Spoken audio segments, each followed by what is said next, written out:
नमस्कार, भारत लाइव देख रहे हैं आप। बिहार में लगातार जद्दोजहद चल रही है कि नई सरकार जो बनी है उसमें मंत्रियों की लिस्ट जल्दी से जल्दी फाइनल की जाए। अब समय नहीं है, क्योंकि आज ही 1 घंटे बाद उन मंत्रियों को शपथ लेना है।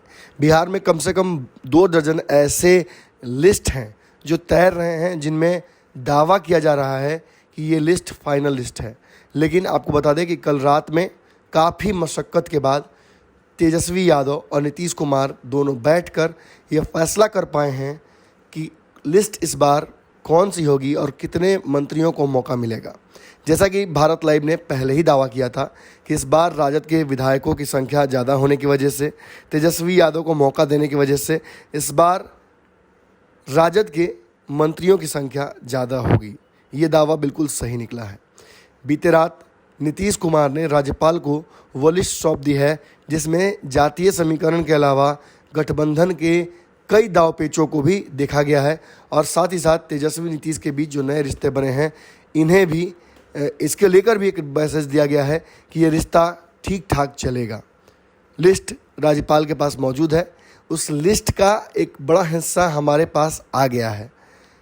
शपथ ग्रहण से 1 घंटे पहले मैं आपको बताने जा रहा हूं कि वो कौन से नाम हैं जो बिल्कुल इस लिस्ट का हिस्सा बन गए हैं, और साथ साथ मैं ये भी आपको बताने जा रहा हूं कि वो कौन से मंत्री हैं, पूर्व मंत्री, जिनका इस बार पत्ता लगभग साफ हो गया है।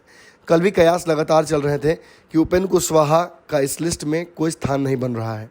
अशोक चौधरी के ऊपर भी तलवार लटकी हुई है, ये अभी भी बरकरार है। उपेंद्र कुशवाहा और अशोक चौधरी का नाम अभी भी बिल्कुल टेंटेटिव है। अंतिम समय में अगर अशोक चौधरी का नाम फाइनल हो जाए तो हो जाए, वरना फिलहाल अभी तक तो उनका नाम, चूँकि राजद के खिलाफ जो लगातार बयानबाजी उन्होंने की है, जिस तरीके से राबड़ी देवी पर आरोप लगाया था, इस वजह से राजद खेमे ने खासा इस पर नाराज़गी जाहिर की है और नीतीश कुमार पर दबाव डाला है कि इन्हें फिलहाल रोका जाए। अब देखना होगा नीतीश कुमार इसको लेकर क्या फैसला करते हैं। लेकिन उपेंद्र कुशवाहा का नाम तो बिल्कुल कटना तय है। हालांकि नीतीश कुमार ने रिस्क नहीं लिया है। पिछली बार जो उनके मंत्री थे उन्हीं मंत्रियों को फिर से रिपीट कर दिया है। सुमित सिंह जमा खान को वापसी कराई जा रही है, और जितने भी जदयू कोटे के पुराने मंत्री थे उनको रिपीट करने की कोशिश की जा रही है, ताकि उसी आधार पर अशोक चौधरी को भी रिपीट किया जाए और कोई बहुत ज़्यादा विरोध ना हो। लेकिन बाकी जो दल, लेफ्ट की पार्टियां हों, कांग्रेस हो, इन्हें झटका लगा है। कांग्रेस को केवल जहां 4 सीटों का डिमांड था, 4 मंत्रालय का डिमांड था, वहीं 2 मंत्रालय देकर निपटा दिया गया है। कल ये स्पष्ट हो गया था कि जय भीम के नाम पर आगे चलेगी ये कांग्रेस की जो पार्टी है। वहीं मांझी जी के बेटे को फिर से मौका दिया गया है। गठबंधन में उनको साथ भी रखा गया है और उनके पुत्र को एक बार फिर से मंत्री बनाया जा रहा है।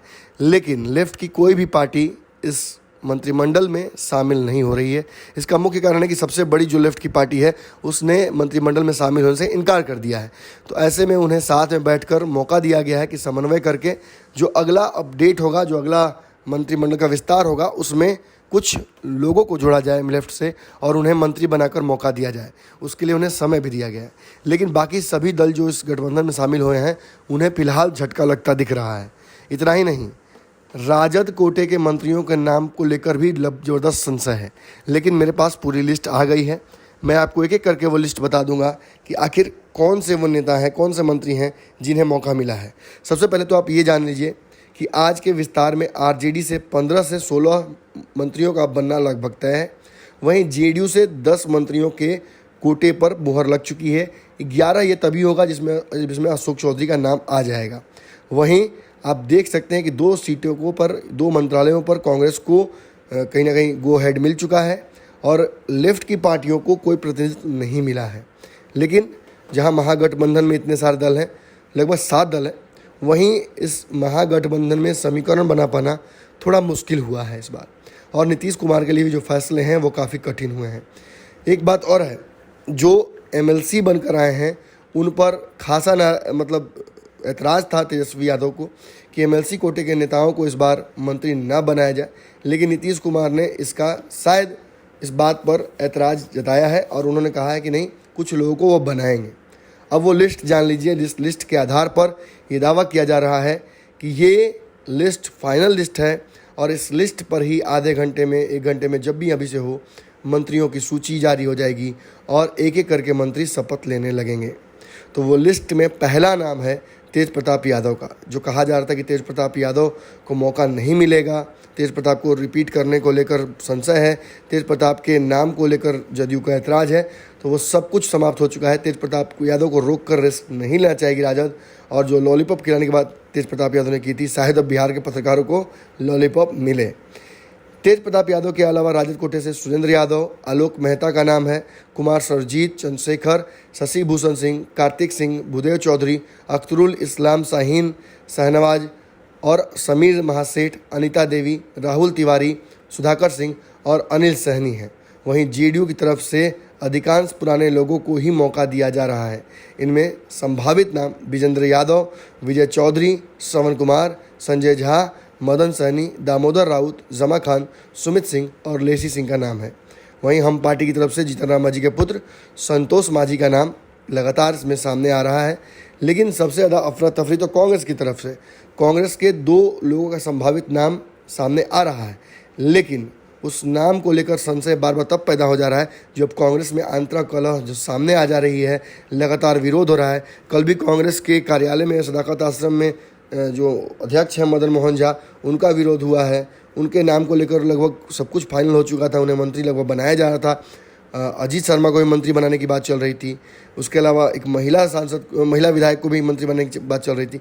इन सब पर अब मुहर कहीं ना कहीं उल्टी लग गई है और अब ये नाम ड्रॉप हो गए हैं और 2 लोगों के नाम, एक बिल्कुल पिछड़ी जाति के नेता हैं, विधायक हैं, और एक जो अखिलेश समाज से आते हैं, उन्हें मौका दिया जा रहा है। तो इस पूरी लिस्ट को देखिए और कोशिश कीजिए मिलाने की। देखिए हमारी संभावनाएं जो हमने व्यक्त की हैं, क्या वो सही होती हैं या नहीं। अशोक चौधरी के नाम पर फिलहाल अभी भी माथापच्ची जारी है। नीतीश कुमार चाहते हैं कि अशोक चौधरी को बनाया जाए, लेकिन ललन सिंह ने इसको लेकर चुप्पी साध ली है और राजद कोटे से खासा नाराज़गी दिखाई गई है अशोक चौधरी के नाम पर। सीधे तौर पर कहा जाए तो अशोक चौधरी के नाम पर राजद ने रोकने की भी कोशिश की, लेकिन वहाँ दूसरी तरफ अगर हम देखते हैं तो लेफ्ट की पार्टियों ने कहीं ना कहीं एक बखेड़ा खड़ा कर दिया है। लेफ्ट की पार्टियों ने जिस तरीके से इस मंत्रिमंडल में शामिल होने को लेकर एक बड़ा बयान दे दिया था कि वो शामिल नहीं होना चाहती हैं। खास बात यह है कि सीपीआई और सीपीआई-एमएल कुल 7 पार्टियां हैं मिलाकर जो महागठबंधन में, इनमें कोई भी मंत्री नहीं बन रहा है। इसकी वजह से समस्याएं बढ़ सकती हैं आगे चल के महागठबंधन की। और एक बड़ी बात यह भी है कि सीपीआई-एमएल जो कि बड़ी पार्टी है, सबसे बड़ी पार्टी है इस लेफ्ट की पार्टियों में से, उसने मंत्रिमंडल में शामिल होने से सीधे ऐतराज़ जता दिया है, जिसकी वजह से जो बाकी दल हैं लेफ्ट के, उन्हें भी फिलहाल मौका नहीं मिल रहा। लेकिन ऐसा नहीं है कि इन्हें मौका नहीं मिलेगा, इन्हें समय दिया गया है कि ये आपस में बैठकर समन्वय बैठाएं, कोशिश करें एक रास्ता निकालने का। और जैसे ही कोई रास्ता निकलता है तो इन सभी को वापस शामिल कर लिया जाएगा मंत्रिमंडल में, जिसका विस्तार बहुत जल्दी होने वाला है। मतलब इस मंत्रिमंडल के आज शपथ ग्रहण के बाद इतनी जल्दी मंत्रिमंडल का विस्तार होगा कि आपको भी झटका लग जाएगा। अगर ये वीडियो पसंद आई और वह बिहार के राजनीति और बिहारियत से सरोकार रखेनी तो सब्सक्राइब बटन दबा के चैनल के सब्सक्राइब कर ली। ओजे एगो घंटी बा, ओकरा बटन दबा देला से कुल सटीक और मारक खबर रुआ मुफ्त में मिल जाई।